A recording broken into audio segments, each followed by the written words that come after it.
राधे राधे बहनों, जय श्री कृष्णा। कैसे हैं आप लोग? मेरे पूरे परिवार की तरफ से दीपावली की शुभकामनाएं।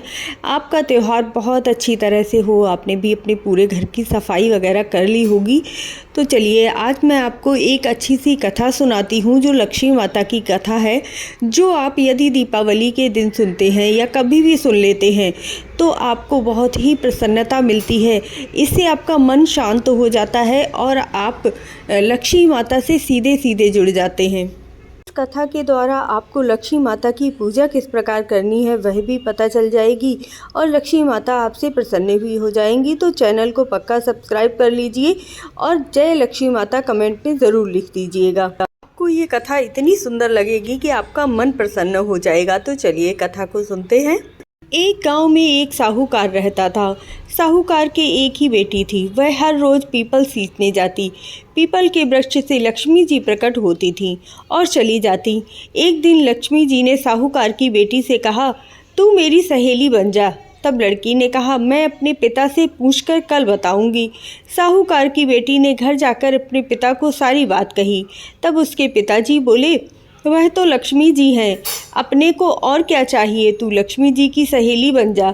दूसरे दिन वह लड़की फिर गई। तब लक्ष्मी जी पीपल के पेड़ से निकल कर आईं और कहा, क्या तुम मेरी सहेली बनोगी? तो कन्या ने कहा, हाँ ज़रूर, क्यों नहीं बनूंगी, आप तो माता हैं। इस तरह से कहकर वह दोनों सहेली बन गईं। तब लक्ष्मी जी ने उसको खाने का न्योता दिया और घर आकर लड़की ने अपने पिता से पूछा कि मेरी सहेली ने मुझे खाने का न्योता दिया है।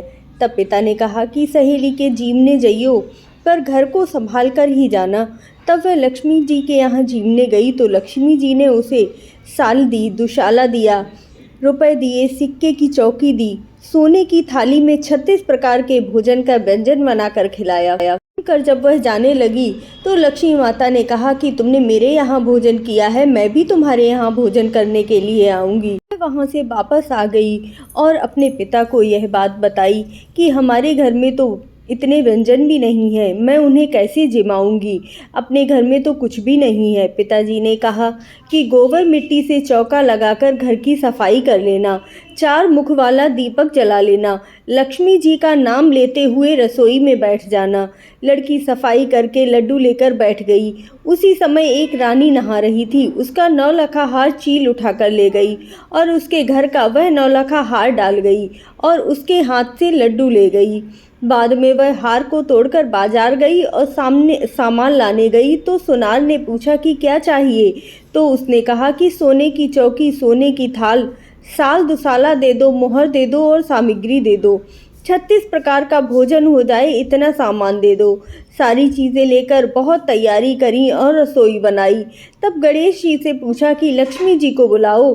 आगे आगे गणेश जी और पीछे पीछे लक्ष्मी जी आईं। उसने फिर चौकी डाल दी और कहा, सहेली चौकी पर बैठ जा।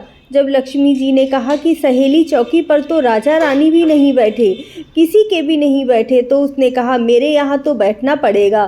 फिर लक्ष्मी जी चौकी पर बैठ गईं। तब उसने बहुत खातिर की। जैसे लक्ष्मी जी ने करी थी वैसे ही उसने भी करी। कहते हैं ना कि जब लक्ष्मी माता किसी के घर पे चौकी पर विराजमान हो जाती हैं तब फिर उसके घर से कभी भी नहीं जाती। उस बेटी के साथ भी ऐसा ही हुआ। लक्ष्मी माता इतनी ज़्यादा प्रसन्न हुई कि वहीं चौकी पर विराजमान हो गई। उसके घर में खूब रुपया हो गया, खूब पैसा हो गया और लक्ष्मी माता ने प्रसन्न होकर उसके घर में भंडारे भर दिए। हे लक्ष्मी माता, जिस तरह से आपने साहूकार की बेटी को दिया वैसा सबको देना। कहते सुनते हुंकारा भरते अपने सारे परिवार को देना, पीहर में भी देना, ससुराल में भी देना, बेटे और पोतों को भी देना। हे लक्ष्मी माता, सबके कष्ट दूर करना, दरिद्रता दूर करना, सबकी मनोकामनाएं पूर्ण करना। इस दीपावली पर सबकी इच्छाएं पूर्ण हो, सबके घर में भंडारे भरे रहें, किसी के घर में अन्न की, धन की कमी न हो, कोई भी भूखे पेट न सोए, कोई भी निसंतान न रहे, किसी का भी बच्चा दूध से न रोए। ऐसी लक्ष्मी माता की कृपा सबके ऊपर बरसे। जय लक्ष्मी माता की, जय लक्ष्मी माता की।